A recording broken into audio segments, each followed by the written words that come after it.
What is up, you guys? Welcome to another edition of Controversial Thoughts. One of the fun things about being able to do the work that I do, I'm incredibly grateful for this, is that I get to share the process with all of you. And it's incredible to be able to say that it's all a work in progress and that the ideas I'm going to share today are all a work in progress. It doesn't have to be perfect. It's never going to be perfect. It's always evolving. If you've been following my work for the last few months, years, you know that most of the things I'm doing are all works in progress. They're all evolving. I have expanded and adjusted my ideas on certain things, and that's been a really cool process. For instance, I've been playing around with incorporating carbohydrates in my diet. You've all heard me talk about honey or other carbohydrates and share my CGM data on my podcast, Fundamental Health, etc. I've also been thinking about nose to tail in different ways and how we can get more nutrients, which is why I built Heart and Soil. You guys are all familiar with our supplements. We recently released Firestarter and Gut and Digestion. You can find all that stuff at heartandsoil.co, heartandsoil.co. It's been fun to think about this also in a broader context about the way our ancestors were eating. And then to even expand the frame further and realize that it's much bigger than a carnivore diet, which is why I don't like to be dogmatic. This is about a lifestyle, and that's cliche. That's passé in 2020 to say it's about a lifestyle, but it really is. And I was talking with a friend the other night at dinner, and I realized it's about much more than that. And I tweeted about this yesterday. I reposted it on Instagram. But I think that one of the most interesting parts about my journey into animal-based diets, the carnivore diet, nose to tail carnivore diet, carnivore-ish type diets, is that it's the beginning. It's a thread that we can pull on. It's a stepping stone to remembering where we have come from as humans. And that remembering, that great remembering, I think is the most important piece of this. Because that remembering, it's something I did a story about on Instagram yesterday, that remembering who we are, that listening to our sort of ancestral whispers, the remembering of where we have come from leads us to true health from nose to tail, quote unquote, from mind, emotion, spiritual, community, and physical health. It's much more than a way of eating. It is a remembering where we have come from. And I think that the coolest part of this, like I said, is that a carnivore diet, a carnivore-ish type diet, an animal-based diet, which is what I'm really interested in these days, is, in my strong opinion, the way that our ancestors have eaten. And it's just the stepping stone. It's a thread to say, oh, if this is how our ancestors ate, then how did our ancestors live?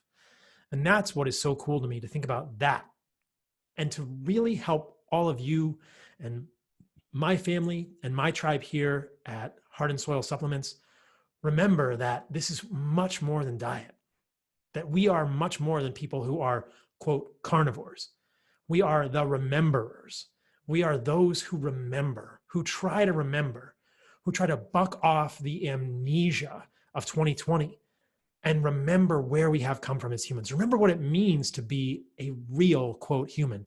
And of course, that's a tricky term. It's remember what it means to be a human. That's what we have forgotten. We've forgotten what it is to be a human. What do I mean by this? In terms of diet, we've forgotten that nose to tail eating, that including organs in your diet is critical.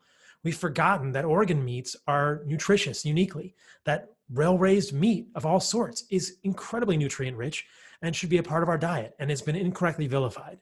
We've forgotten that our ancestors do include carbohydrates from time to time seasonally. Refer back to the video I did on the Hadza. There's some great articles looking at what the Hadza eat.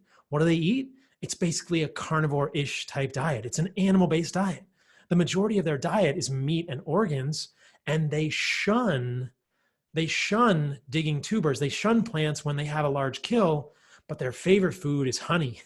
And they'll gather berries when they're available, and they'll eat the baobab fruit. But that's the entirety of their diet. That's the majority of the Hadza diet. They always eat nose to tail. We've forgotten that. But a carnivore diet is sort of the stepping stone.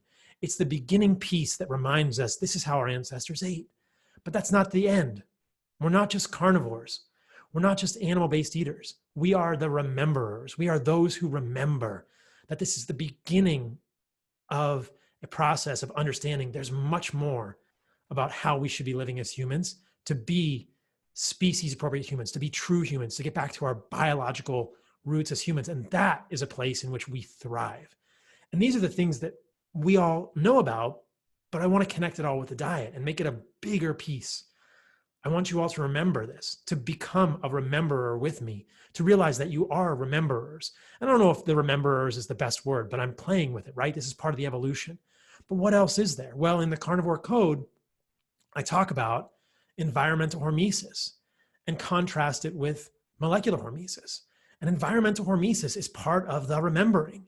These are the things our ancestors did: cold exposure, heat exposure, fasting, exercise, real sunlight, putting your feet on the ground and playing outdoors, getting dirty, skinning your legs, but being in nature. That is part of the remembering. It's part of the remembering. If you guys ever come to Austin and I meet you at a conference or around the city, I really rarely wear shoes because I just don't like them.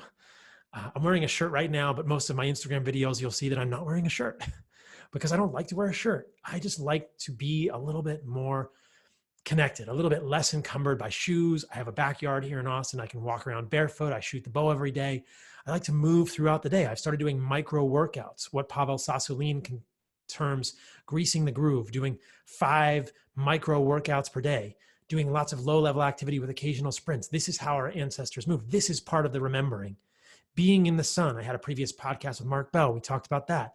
But what's so interesting is I've come to realize that so many of the things I've talked about, if you go back to all the podcasts I've done over the last year and a half on fundamental health, and they're all at heartandsoil.co, heartandsoil.co, under the Learn tab. All my videos are there.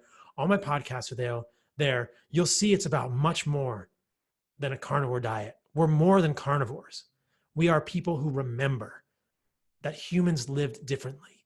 But in 2020, it's so easy to forget. We have amnesia. I'm going to butcher the quote from Goethe, but it's something like, if a man cannot recite the last 300 years of history, he's living hand to mouth.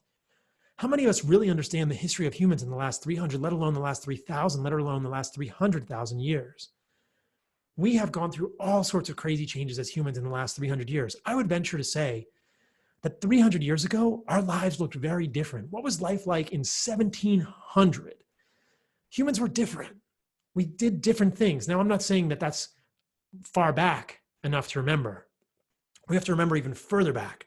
We've forgotten a lot, but there are a lot of people living on this earth. The Yanomamo, the Mbuti Pygmies of Africa, the Hadza, the Kaiwimeno of the Amazon. These peoples help us remember how we live as humans. And this doesn't mean abandoning our houses, wearing loincloths, and running around the woods all the time. It just reminds us there's a different way to live as a human. There's a different way to eat. We've been sold a bill of goods in terms of plant-based diets. You all know this. It's nose to tail. It's animal-based. If you can't get the real organs, check us out at Heart and Soil. We'll help you out with desiccated organs.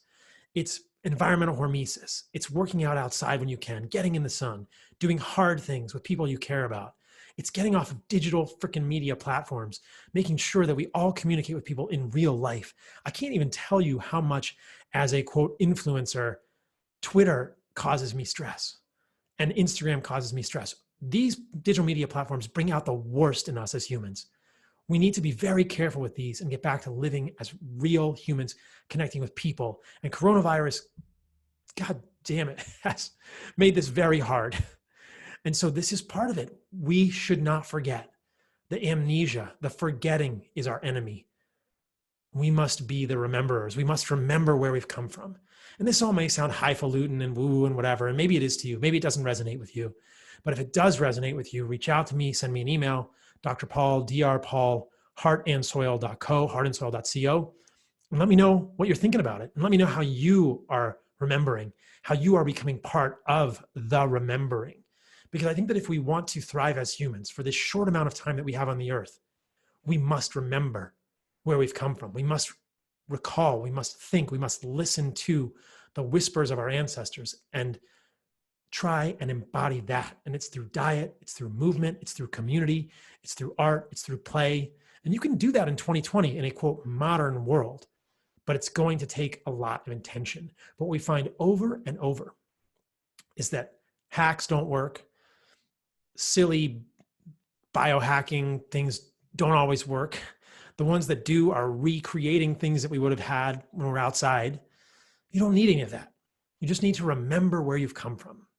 Go outside, stand there barefoot, watch a sunset, look at the stars, embrace your children, go in the water, jump in lakes and rivers, eat wild food, hunt wild food, eat nose to tail. This is what we need as humans. And until we get back to this, we will continue to suffer. It's as simple as that. And we can spend our whole lives suffering, or we can remember and become a part of this tribe, this bigger tribe of people who remember. And that's what I'm most excited about now, you guys, is that it's not about carnivore. It's not about diet. It's about remembering where we have come from. So if you find this valuable, welcome to the remembering. Welcome to this group of people. We support each other. You can find all my stuff at heartandsoil.co, heartandsoil.co. The desiccated organs are there. You should get a bow. You should get a gun. You should go hunting. You should get in the woods, but be a part of the remembering if you hope to find more meaning and value in your life.